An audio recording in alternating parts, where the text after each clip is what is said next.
Je vais marquer ici un verset de la Torah, de la paracha, qui dit la chose suivante. Paracha de Chaye Sarah. Qui dit la chose suivante. On parle d'Abraham qui évoque. Vous savez, à chaque fois qu'Abraham passait dans un endroit avec sa femme, il la faisait passer pour sa sœur parce qu'elle était tellement belle, il avait peur qu'on le tue pour se marier avec elle. Donc il avait fait pour sa sœur. C'est une technique qu'il a eue, que Yitzhak aussi a eue. Alors, voilà un petit peu comment, une fois donc, il est dans une contrée, dans une bourgade, et là-bas, Avimelech, le roi, va prendre Sarah, en disant que c'est la sœur, puis d'un coup, il est frappé d'impuissance, il a des songes absolument terribles dans lesquels Akadosh Baruch Hu lui dit « T'as pas intérêt à la toucher, sinon je sais pas ce qui se passe ». Bref, il se rend compte qu'il a touché à une femme interdite, il va voir Abraham et dit « Mais écoute, pourquoi tu m'as pas dit? Moi, je me serais jamais aventuré, tu aurais dû me dire directement que c'est ta femme ». Alors il dit « Non, non, je te connais.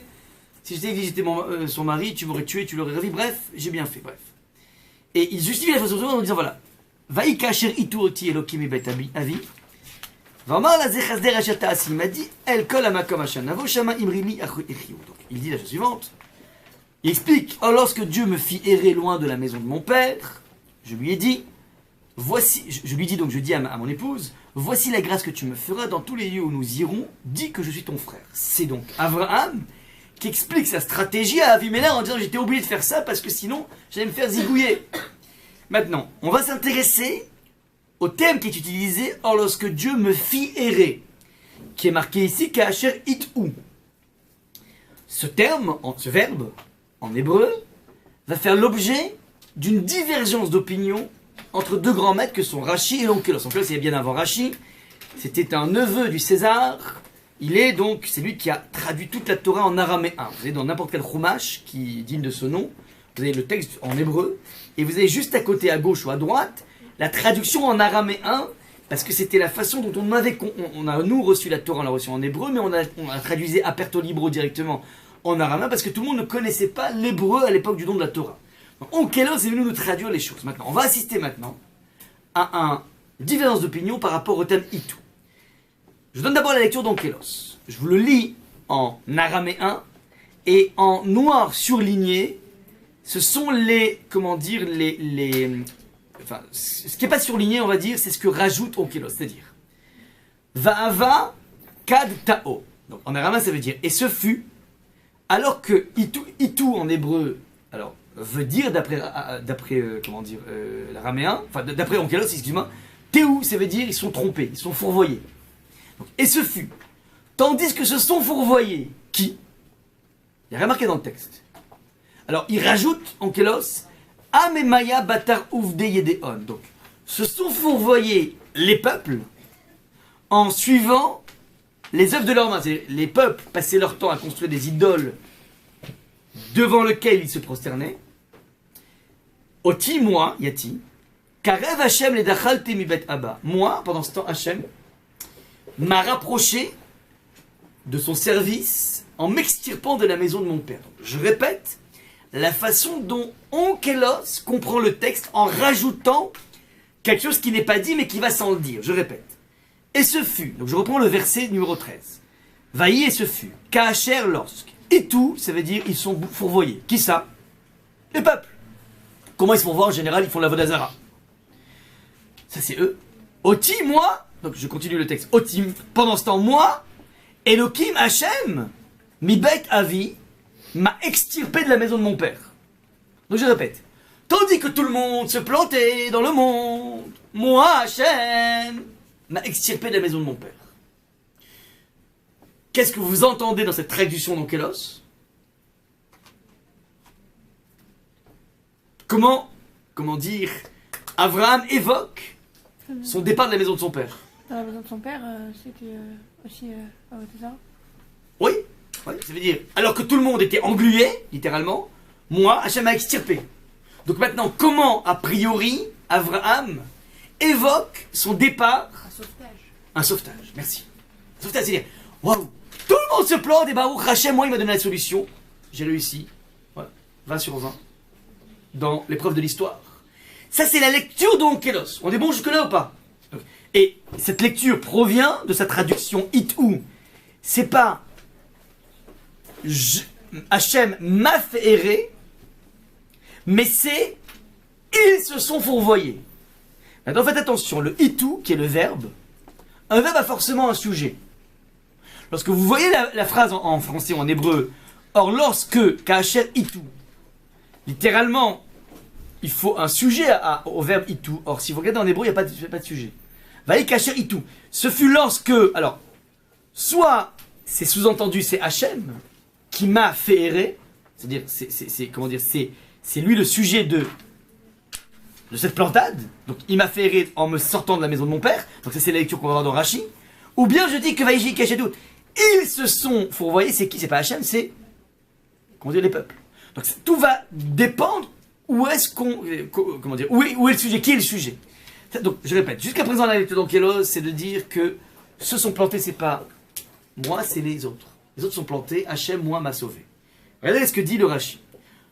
Lisez bien dans le Rashi, le Tirgoum Onkelos traduit ce qu'il a traduit. Donc Rashi commence à se référer à la traduction d'Onkelos, premier point.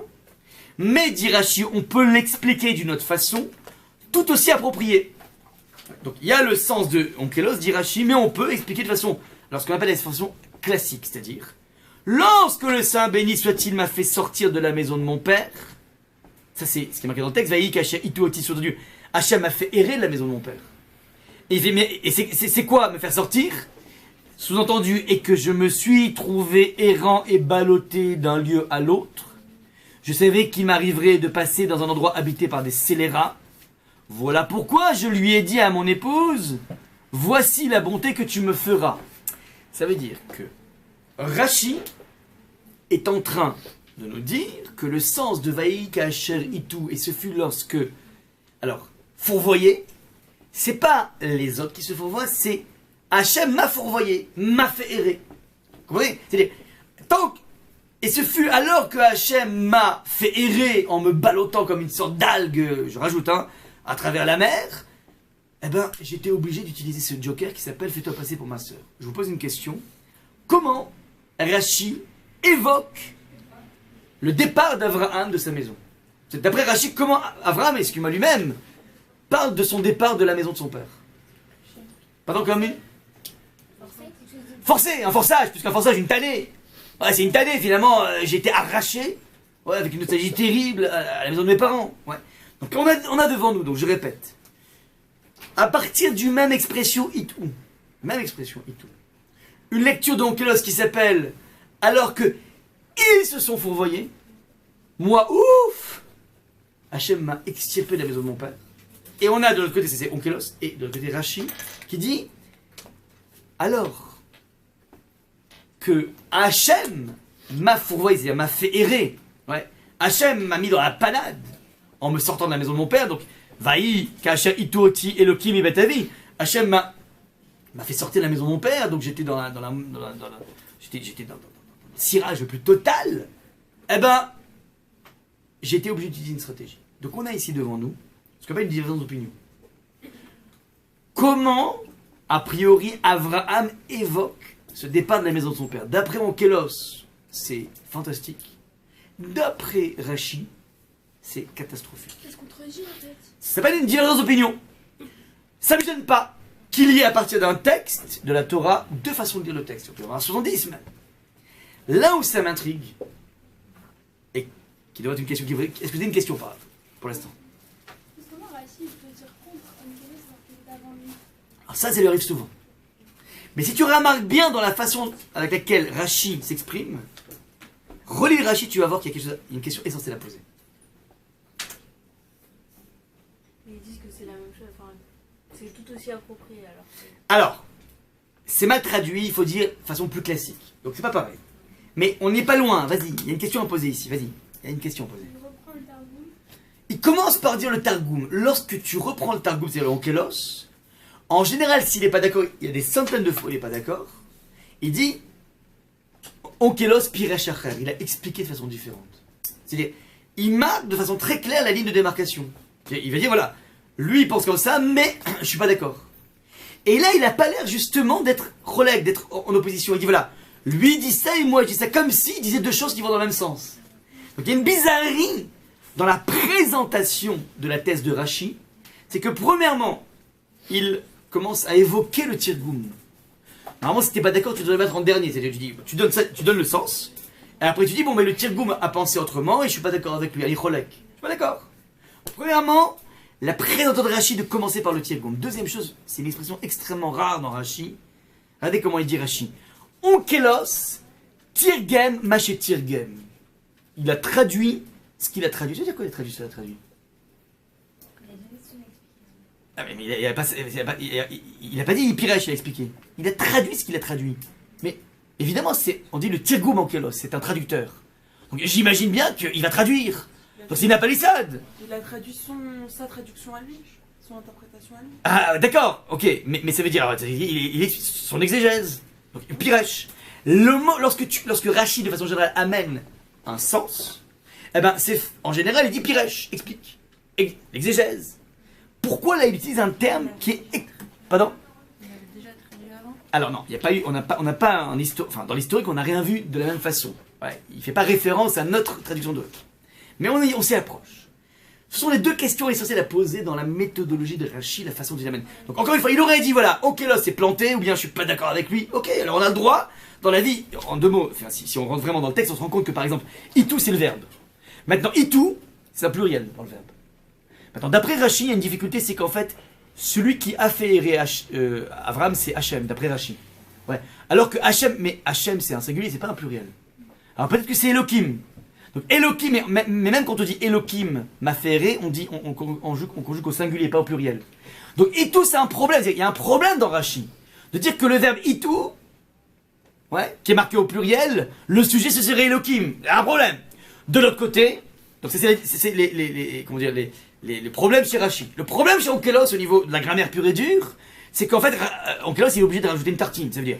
Et ce fut alors que itu se sont plantés. Ils se sont plantés. Mais qui? On parle pas. Bon alors t'as qu'un bon moment, ça veut dire qui se plante en général? Bah, c'est les peuples qui vont dans la Dozera. Ouais.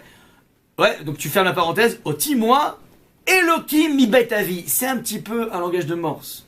Moi, Dieu de la maison de mon père. Quoi? Fallait dire, mais extirpé, dis-le.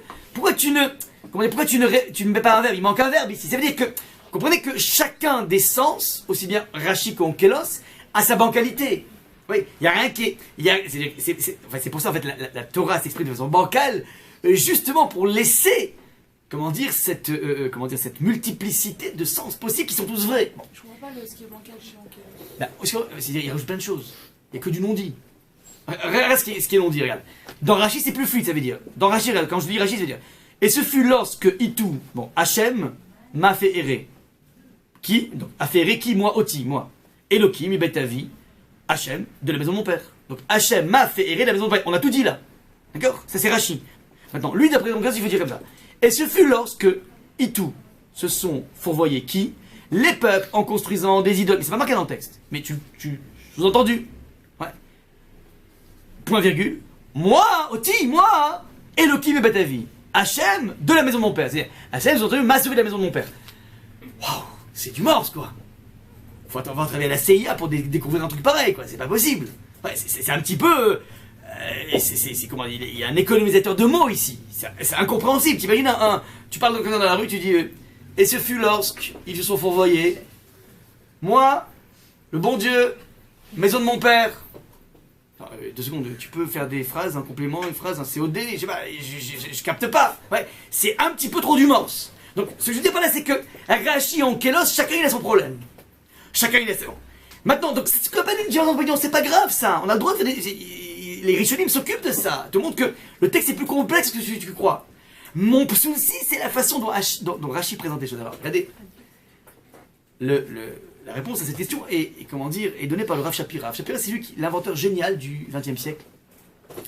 Pourquoi inventeur du XXe siècle? C'est pas Einstein, c'est le Rav Shapira de Lublin. C'est lui qui a inventé le Daf Yomi. Daf Yomi. Le fait qu'on est connecté chaque jour avec un DAF dans tout le monde entier. Il y a des dizaines de milliers de gens qui vont étudier chaque jour la même page du DAF Yomi. Lui, il dit un truc exceptionnel. Il dit, plonge-toi dans l'historique de Onkelos et tu vas comprendre ce qui se trame ici. Il dit que Onkelos était le neveu du roi, le neveu de l'empereur, César. Et il s'est converti au judaïsme, donc c'est pas un juif de souche. Converti au judaïsme et au bout d'un moment, il a commencé à devenir un grand maître et ça faisait un petit peu mauvais effet dans la cour du roi, dans la cour du César. Donc un jour, le César décide d'envoyer des fantassins pour aller récupérer de force le petit neveu, le neveu qui a mal tourné. Devenu juif, pas normal, en plus un maître de la Torah, c'est pas possible. Ça fait tellement mauvaise presse dans... comment des gens vont jaser, comment se fait-il que le neveu du César, c'est un maître de la Torah, pas possible. Donc ils envoient comme ça un groupe de fantassins qui arrivent, qui débarquent chez Onkelos, ils disent Onkelos, ouais, t'es le neveu de ouais. Écoute, on nous a chargé de te ramener à la maison. Alors Onkelos dit ok, bah, venez, on parle un petit peu ensemble. Ils parlent un petit peu ensemble. De fil en aiguille, les gens sont totalement séduits par son message. Poum, il est converti. Ils ne reviennent pas. Si tu apprends ça, César apprend ça, pardon, il apprend ça, il dit c'est pas possible. Il envoie une deuxième, une équipe de commando. On va prendre des gens plus forts. Ils envoient là-bas, même scénario, ils arrivent là, comment tu vas, tata, oh, converti. C'est pas possible. Il envoie cette fois-ci un bataillon de personnes à qui il dit la chose suivante. Vous arrivez là-bas, interdiction formelle de lui adresser la parole. Ouais. C'est un tueur par la parole, vous lui parlez pas, personne ne lui adresse la parole, vous le prenez, vous le mettez dans un sac, vous me l'amenez tel quel, tac, brut. Ils arrivent, ils s'exécutent. Ils le prennent comme ça, ils le mettent dans un filet, il essaie de parler, mutisme total, ouais, il joue les sourds mouillés. Et puis au moment donc, où il passe le seuil de sa porte, dit le texte de la Gemara, Onkelos, comment dire, met sa main, il embrasse la mezouza, et il se met à rigoler. Alors ils sont intrigués par cet acte, il dit mais pourquoi tu rigoles? C'est la question qu'il n'avait pas posée. Il dit je rigole parce que c'est quand même marrant dans le judaïsme, de façon générale dans toutes les armées du monde, les généraux sont en général bien, sont en général bien, comment dire, confinés dans leur canapé, et ils observent de loin la guerre, ils envoient les fantassins en première ligne. Eux ils sont tranquilles les généraux. Et dit dans le judaïsme c'est dans l'inverse. Nous on est tranquillement assis à la maison et Kadosh Baruch Hu se met à la lisière sur le front de notre maison pour nous protéger la maison avec cette mezouza. Et donc il dit c'est marrant, c'est moment, c'est paradoxal comme truc, il s'est mis à rigoler. Hein. Les gens ça va faire titre et puis encore une fois rebelote, il a tous converti. Ça c'est l'histoire de Onkelos, du thème maintenant. Onkelos, c'est une évidence, il a quitté un monde de la brillance qui s'appelle le monde de la cour du César. Il a quitté un monde dans lequel il aurait pu faire carrière exceptionnelle. Il a embrassé une vie d'indigence, une vie dans laquelle il va être persécuté aussi, une vie dans laquelle finalement aujourd'hui c'est vrai que c'est bonne presse. Les feuilles, ils ont la cote, mais ça n'a jamais été, ça a rarement été le cas d'avoir la cote. Ouais. Aujourd'hui il y a plein de gens qui ont envie de se convertir parce que ça semble être un système bien, comment dire, intéressant, épanouissant. Mais à l'époque, ouais, quand tu vois que finalement Titus a massacré le temple, tu te fais petit quand t'es feuille. Ouais, donc quel est le fou non-juif qui va envisager une conversion? C'est très intéressant. Aujourd'hui, donc, les gens se plaignent, c'est très dur la conversion, mais c'est très dur parce qu'en fait, c'est tellement sympathique d'être juif. Donc on veut vraiment vérifier si tu es prêt à épouser une histoire qui est tellement parsemée de malheurs et tout ça. Ou bien parce que finalement, tu as un petit copain juif et tu as envie de ne pas gêner trop la belle-mère. Donc tu fais passer la chose avec une sorte de petite conversion rapide. Ouais. Donc on doit tester ça. Mais à une époque, c'est vrai qu'après 45, lorsque les gens voulaient se convertir, on est connu, mais c'est-à-dire c'était très simple. Quel est le fou qui veut se convertir? Tu sors de la Shoah. Ouais. Quel est le goy? Si vraiment il se convertir, c'est que soit c'est un fada, un fou, il faut le mettre dans un hôpital, soit que c'est vraiment la bonhomme, il a réfléchi. Quoi. Il se dit, mais attends, mais ça vaut pas le coup d'être juif. Ouais, ça vaut pas le coup. Ouais. Donc, ça dépend des phases. Il y a des phases dans lesquelles, comment dire, au niveau du rabbinat, ils sont obligés de faire. Ou bien il y a des moments où effectivement, si un bonhomme est capable de vouloir être juif, c'est que vraiment c'est une motivation très forte. Alors, lui, Onkelos, il a bravé beaucoup d'épreuves pour devenir ce qu'il est devenu. Maintenant, on lui propose, on lui fait des appels du pied. Mais t'es sûr que t'es heureux? T'es heureuse de me tuer? T'es bien? Mais tu sais, c'est pas évident, cette vie d'indigence, cette vie de difficulté. Cette vie... Alors, Onkelos vient nous dire ici le texte de façon absolument magnifique. Et c'est ce que veut dire ici le Rashi. Il dit, Onkelos a vécu dans sa vie un petit peu un déplacement qui ressemble à celui de Abraham.